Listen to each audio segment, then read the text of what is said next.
Hol vannak az idegenek? Miért nem látjuk őket sehol, ha statisztikailag hemzsegniük kellene? Üdvözöllek a NetTanár csatornán, a mai napon az idegen civilizációk hiányáról, a nagy szűrőről és az élet eredetének titkairól fogunk beszélni. Kérlek, tarts velem, utána pedig beszélgessünk róla a komment szekcióban. Képzeld el, hogy kilépsz egy hatalmas, forgalmas városba éjfélkor, és minden egyes lakás ablaka sötét, egyetlen fényt sem látsz, egyetlen hangot sem hallasz, a levegő mozdulatlan. És most képzeld el, hogy ez a város nem is egy város, hanem a tejútrendszer, az a galaxis, amely több mint 100 milliárd csillagot tartalmaz. Olyan sok bolygóval, hogyha mindegyiknek csak egy lakója volna, akkor is többen lennének, mint ahány homokszem van a Földön. És mégis teljes csend. Nincs rádiójel, nincs mesterséges szonda, nincsenek látogatók, nincsenek üzenetek. A galaxis úgy tűnik lakatlan, kivéve minket. Ezt a furcsa ellentmondást nevezzük Fermi paradoxonnak. A kérdést eredetileg Enrico Fermi, a 20. század egyik legzseniálisabb fizikusa tette fel egyetlen mondatban, miközben egy ebéd közben pizzát evett a kollégáival. Hol van mindenki? A paradoxon lényege pofon egyszerű. Ha az univerzumban sok a bolygó és az élet nem is olyan ritka, akkor hol vannak az idegen civilizációk? A válasz egyik lehetséges kulcsa egy elmélet, amit úgy hívunk nagy szűrő. Ez az elképzelés abból indul ki, hogy a Földhöz hasonló bolygókon lehet, hogy sokszor indul el az élet. Lehet, hogy a mikrobák tömegesen jelennek meg az univerzum színpadán, de valami valahol megállítja őket. Egy olyan akadályba ütköznek, amin csak nagyon kevesen képesek túljutni. Ez az akadály lehet többféle is. Lehet, hogy az egyszerű élet kialakulása maga a nehéz rész. Lehet, hogy az intelligencia megjelenése a ritkaság, vagy lehet, hogy a technológiai civilizációk önmagukat pusztítják el, mielőtt bármit elérhetnének. Bármi is ez a nagy szűrő. És ami még aggasztóbb, nem tudjuk, hogy ez az akadály előttünk van, vagy már mögöttünk. Ha előttünk van, akkor bizony nagy bajban vagyunk. Ez azt jelenti, hogy a legtöbb civilizáció elbukik, mielőtt elérhetne a csillagokig. Ha viszont mögöttünk, akkor lehet, hogy mi vagyunk az egyetlenek, akik átjutottunk rajta. Egyedül, egy egész néma galaxisban. Elképesztően felemelő és egyben ijesztő gondolat, igaz? Mint amikor rájössz, hogy az utolsó gyertya is kialudt egy óriási templomban, és a kezedben van az egyetlen öngyújtó. A Fermi paradoxon tehát nem csak tudományos talány, hanem mélyen filozófiai kérdés is. Mi a helyünk az univerzumban? Mi vagyunk az elsők, vagy csak az egyetlenek, akik túléltek? És ha valóban így van, vajon tudunk vele élni? Lehet, hogy már túljutottunk rajta. Hol van a nagy szűrő, a múltunkban vagy a jövőnkben? Most képzeld el, hogy az élet egy hosszú, veszélyekkel teli akadályverseny. Az elején ott van az induló mezőny. Milliónyi bolygó, ahol az élet elméletileg elindulhat. Az első akadály a kémiai véletlenek sora, amelyek végül létrehozzák az első önreprodukáló molekulát. A második, ezekből valahogy összeáll egy sejt. A harmadik, a sejtek többsejtűvé válnak. Aztán jön az intelligencia, a nyelv, a technológia, és végül az a pont, amikor egy civilizáció képes lesz meghódítani a csillagokat. Ez a verseny hosszú és brutálisan kegyetlen. De most jön a csavar, a legtöbb induló soha nem jut el a célba. Sőt, lehet, hogy senki más nem jutott még el. Mi viszont itt vagyunk a pálya egy elég előre haladott szakaszán, és épp azt próbáljuk kitalálni, túl vagyunk-e már a legnehezebb akadályon, vagy még csak most jön az igazán durva rész. Ez a kérdés a nagy szűrő elméletének központi dilemmája. Ha a nagy szűrő mögöttünk van, akkor óriási szerencsénk volt. Lehet, hogy az első sejt kialakulása volt az a szinte lehetetlen esemény, ami máshol soha nem történt meg, vagy talán az első eukarióta sejt, erről majd később részletesen beszélünk, ami egyszerűen nem szokott megtörténni. Ebben az esetben mi már átjutottunk a legnagyobb akadályon, ez pedig azt jelenteni, hogy a jövőnk nincs determinálva, nincs kozmikus statisztikai ítélet, ami lesújtana ránk. A sors a saját kezünkben van. De ha a nagy szűrő előttünk van, az már egy sokkal nyugtalanítóbb kép. Ez azt jelenti, hogy a legtöbb civilizáció eljut egy bizonyos szintre, például a technológiai forradalomhoz, mint mi, és utána elpusztítja magát. Talán a mesterséges intelligencia kontrollálhatatlanná válik, vagy a környezeti katasztrófák ellehetetlenítik a túlélést. Lehet, hogy a társadalmak soha nem bírják ki a globális együttműködés próbáját, és egymás ellen fordulnak, mielőtt űrutazóvá válnának. Ha ez az igazság, akkor a csillagok csendje nem azért olyan félelmetes, mert senki nincs ott, hanem mert mindenki már meghalt, mire odaérhetett volna. A paradoxon tehát kettős üzenetet hordoz. Ha már túl vagyunk a nagy szűrőn, akkor egy kozmikus lottót nyertünk, és nem szabad eltékozolnunk.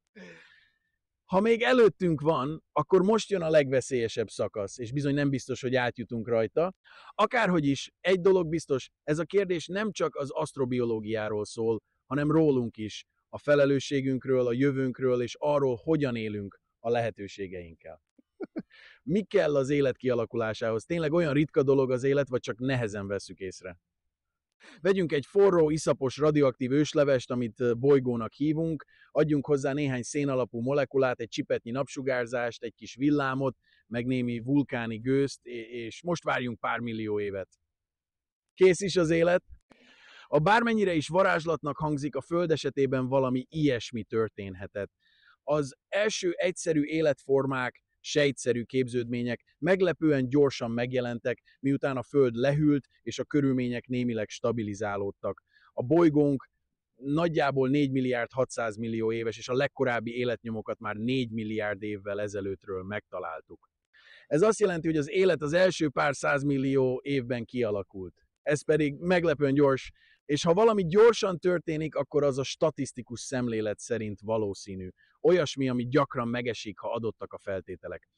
Ez alapján úgy tűnik, hogy a kémiai alapú élet, a legelső sejtek, a prokarióták nem különösebben ritka jelenség lehet az univerzumban. Olyan ez, mintha a kenyérsütés első lépése, az élesztő megjelenése mindig magától megtörténne, ha csak liszt, víz és meleg van. És tényleg, az utóbbi években rengeteg ígéretes jelet találtunk más bolygók körül, egyes meteoritokon szerves molekulák vannak, más planéták légkörében olyan gázokat észlelünk, amelyek életfolyamatokra utalhatnak. Nem bizonyítékok ezek, de arra utalnak, az egyszerű élet talán gyakori vendég a galaxisban. De itt jön a nagy kérdés, ha az élet kialakulása ilyen könnyű, akkor miért nem látunk belőle többet? Hol vannak a következő lépcsőfokok? Miért nem halad tovább minden ilyen bolygó az evolúció útján? Egyes tudósok szerint a válasz az időzítésben rejlik. Még ha az élet könnyen el is indul, a bolygók nem örökké vendégszeretőek. A Föld például legfeljebb még 1 milliárd évig élhető, addigra a nap felforrósodik annyira, hogy elpárologtassa az óceánokat. Ezért is fontos, hogy az élet nálunk korán indult, volt elég ideje fejlődni. Ha valahol az élet csak később alakul ki, már nem biztos, hogy eljut az intelligenciáig. Olyan, mintha egy gyertya csak az utolsó percben lobban lángra, mielőtt elfogy alatta a viasz. Ez az időablak tehát kritikus.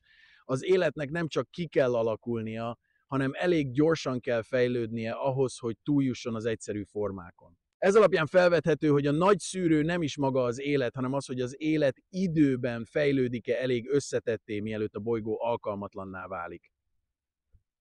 A világ tele lehet életcsírákkal, amelyek egyszerűek, mikroszkopikusak, de sosem jutnak tovább. És ez egészen ijesztő kép. Egy galaxis, ahol bolygók ezrei nyálkás, egyszerű organizmusok kúsznak-másznak, miközben a csillaguk lassan megfőzi őket. Szomorú, igaz? De nálunk valami más történt. Valami, ami lehet, hogy csak egyszer történt meg az egész univerzumban. Miért nem lett több a nyálkánál? Mi akadályozza meg az egyszerű életet abban, hogy összetetté váljon? Tegyük fel, hogy az élet elindul. Egy bolygón ott nyüzsögnek a mikroszkopikus lények, sejthártyával, saját kis anyagcserével vidáman osztódnak, mint a kedvezmények Black Friday-kor, és telik az idő. Évmilliók, évmilliárdok múlnak. És még mindig csak nyálka van. Nyálka a tengerben, nyálka a sziklákon, nyálka mindenhol. De se szem, se fül, se agy, se láb, csak a végtelen nyálkás stagnálás. Miért? A válasz elsőre talán meglepő. Az egyszerű sejtek önmagukban talán már túl jók. A prokarióták, azok az ősi egysejtőek, amelyeknek nincs sejtmagjuk, hihetetlenül hatékonyak, strapabíróak, gyorsan szaporodnak, alkalmazkodnak, és úgy tűnik nincs nagy nyomás arra, hogy több sejtűvé váljanak.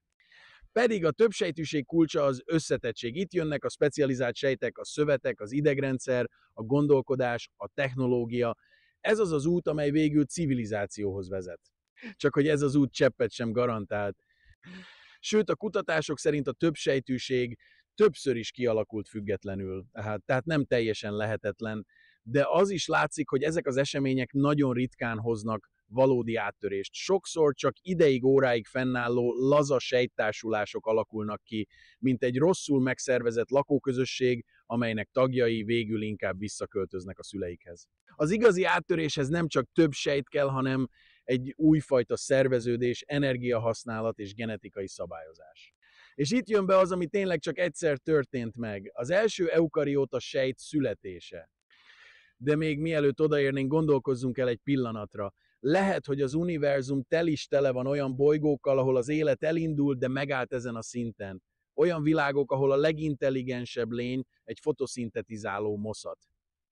Ahol az evolúció egy ideig dolgozott, aztán kifogyott az ötletekből. Ezeket a bolygókat hívhatnánk nyálkavilágoknak, és lehet, hogy sokkal gyakoribbak, mint gondolnánk. Hiszen az energiahatékonyság, a környezeti stabilitás és a sejtek belső szerkezete mind azt támogatják, hogy az élet megmaradjon egyszerűnek. De nálunk ez nem így történt. Nálunk egy nap egy sejt lenyelt egy másikat, és nem emésztette meg. És ez volt minden idők egyik legnagyobb biológiai csodája. Hogyan jött létre az első eukariota? Miért változtatott meg mindent egyetlen sejtfal nélküli lakótárs? Képzeld el, hogy egy sejt, mondjuk egy ősi, stresszes, fáradt kis organizmus egyszer csak benyer egy másik sejtecskét. És nem megemészti, nem öli meg, hanem együtt maradnak. Ez a furcsa együttélés lett az első eukariota sejt, és ez a pillanat lehetett az élet legnagyobb szintlépése. Olyasmi, mintha a történelem első lakótelepén egy albérlő beköltözik a házigazdához, majd együtt felújítják a lakást, összeházasodnak, gyereket vállalnak, és végül teljesen új családot alapítanak. Csak itt sejtszinten történt mindez. A történet a következő. Valamikor 2 milliárd évvel ezelőtt a Földet már ellepte a nyálka. Pontosabban a fotoszintetizáló baktériumok. Ezek az organizmusok rengeteg oxigént bocsátottak a légkörbe, ami akkoriban igazi méregnek számított a legtöbb élőlény számára. Az ősi sejtek ugyanis anaerobok voltak, az oxigén mérgező volt nekik. És akkor jött a nagy dobás. Egy ilyen oxigénre érzékeny sejt valamiért bekebelezett egy oxigént szerető baktériumot. Nem tudjuk, hogy emésztés céljából, vagy véletlenül történt, de az biztos, hogy a baktérium túlélte, sőt, elkezdett ott élni belül, mint egy albérlő a lakáson belül. És itt kezdődött az endoszimbiózis, az együttélés belül. Ami ezután jött, az a biológia egyik legszürreálisabb, mégis legszebb sztoria. A két különálló életforma eggyé vált, génjeik összeolvadtak, együtt kezdtek szaporodni. Az egykori baktérium egyre inkább energiafelelőssé vált, az összes többi feladatot leadta, és idővel átalakult a mai mitokondriummá, azaz a sejtek energiatartályává. Ez az egyesülés forradalmasította az életet. Miért? Mert megoldotta az energiahatékonyság problémáját. Ahhoz, hogy egy sejt összetettebbé váljon, nagyobb genom, bonyolultabb működés, sokkal több energiára van szüksége. De minél nagyobb a sejt, annál rosszabb az energiahatékonysága, mert a sejtfelszín aránya lecsökken a térfogatához képest. Olyan ez, mint amikor túl nagy házat építesz, de csak egyetlen kis napelemet teszel rá. A mitokondrium azonban ezt a határt áttörte. Olyan, mintha a ház belsejébe külön kis energiatermelő egységeket pakoltál volna. Mindegyik saját falakkal, saját kis elektromos rendszerekkel. Így a sejt nem csak nagyobb lehetett, hanem sokkal összetettebbé is válhatott. Ez a mitikus pillanat, az első eukariota születése lehetett a kapu, amin keresztül az élet belépett az összetettség új dimenziójába. Biológusok, mint Nick Lane, ezt evolúciós ősrobbanásnak nevezik. És van, aki úgy fogalmaz, ez a pillanat, a biológia fekete lyuka, egy esemény, amelynek belső logikáját még ma sem teljesen értjük, de amely körül minden megváltozott. Energia, méret és bonyolultság. Miért nem lehet csak úgy nagyobbra nőni, ha az élet összetettebb akar lenni? Képzeld el, hogy egy gyerek legóból próbál felépíteni egy működő űrhajót. Az első próbálkozás kicsi, egyszerű, egy darab szárny, egy ablak, aztán bővít, új modulokat tesz rá, díszítést, motorokat, antennákat, egyre bonyolultabb lesz, de egy ponton túl elfogy az energia. Hiába van még ötlete, hiába vannak építőkockák, nincs elég erőforrás a rendszer működtetéséhez. Pontosan így volt ez az élettel is. Amíg csak kicsi, egyszerű sejtek léteztek, az energia és információcsere nem volt különösebben problémás, de minél összetettebbé vált egy sejt, annál több gént, fehérjét, szabályozó rendszert kellett működtetnie. ez pedig több energiát igényelt. Itt jön be egy fontos fizikai törvény. A térfogat növekedése gyorsabb, mint a felszíné. Ha megduplázod egy sejt átmérőjét, a felszínen 4-szeresére nő, de a térfogata 8-szorosára. Ez azt jelenti, hogy az energiaigény, ami a térfogattal arányos, sokkal gyorsabban nő, mint az az energia, amit a sejthártyán keresztül elő lehet állítani. Az eredmény energetikai plafon. Egy pont, amin túl a sejt már nem képes saját magát életben tartani, ha csak kívülről próbál energiát szerezni. Ez a plafon év vagy akár évmilliárdokig korlátozta az élet komplexitását, mintha az evolúció egy liftbe szállt volna be, amelyik csak a 3. emeletig jár. És akkor jött a mitokondrium. Amikor az első ukariota sejt bekebelezett egy oxigén kedvelő baktériumot, és ezzel saját belső energia erőműve lett, minden megváltozott. A mitokondrium nem csak oxigént tudott hatékonyan hasznosítani, hanem saját belső felületével is energiát termelt. Ez olyan, mintha a házad minden szobájába külön kazánt szerelnél, a rendszer nem csak bírja a növekedést, egyenesen kéri azt. És ez még nem minden. Mivel a mitokondriumok levették a válláról az energiafelelősséget, a sejt más dolgokra koncentrálhatott. Bonyolultabb szabályozó rendszerek, nagyobb genetikai állomány, hosszabb életciklus, specializáció, együttműködés, kommunikáció. Ez volt az a pont, amikor az élet kilépett az egyszerűség csapdájából. A sejtek hatalmasra nőttek, a genomjuk sokszorosára bővült, kialakultak a különböző sejttípusok, és vele együtt az első többsejtű lények. És mindez nem jöhetett volna létre, ha nincs az az egyetlen endoszimbiózis. Ha az a kis baktérium nem marad meg vendégként, ha nem alakul ki a mitokondrium, ha az energiahatárokat nem törjük át, az algoritmikus forradalom hogyan vált a DNS nem csak hosszabbá, hanem okosabbá is. Most képzeld el, hogy a DNS egy könyvtár. A prokarioták könyvtára pici, gyors, és minden könyv csak egy dolgot tartalmaz, hogyan készíts egy konkrét szerszámot. Nincsenek regények, nincsenek metaforák, nincsenek lábjegyzetek, csak tiszta, célszerű használati utasítások. Aztán jön az ukariota sejt, és ez a könyvtár óriásira nő. De a furcsaság nem ez, hanem az, hogy az új könyvek nagy része nem is szerszámokat ír le, nem készítenek fehérjéket, nem kódolnak semmilyen kézzelfogható molekulát. Akkor miért vannak ott? Ez az egyik legizgalmasabb pontja a modern biológiának. Az ukarioták DNS-ének döntő többsége úgynevezett nem kódoló szakasz. Vannak benne szabályozó elemek, RNS sablonok, intronok, amelyek transzkripció közben kivágódnak, sőt, rengeteg olyan rész, aminek még ma sem tudjuk pontosan a szerepét. Ez a szemét DNS-nek csúfolt rész valójában egy új programozási nyelv, és nem csak bővítette az információ tárolás kapacitását, hanem megoldott egy másik hatalmas problémát, a fehérje optimalizálás számítási válságát. Miért volt ez probléma?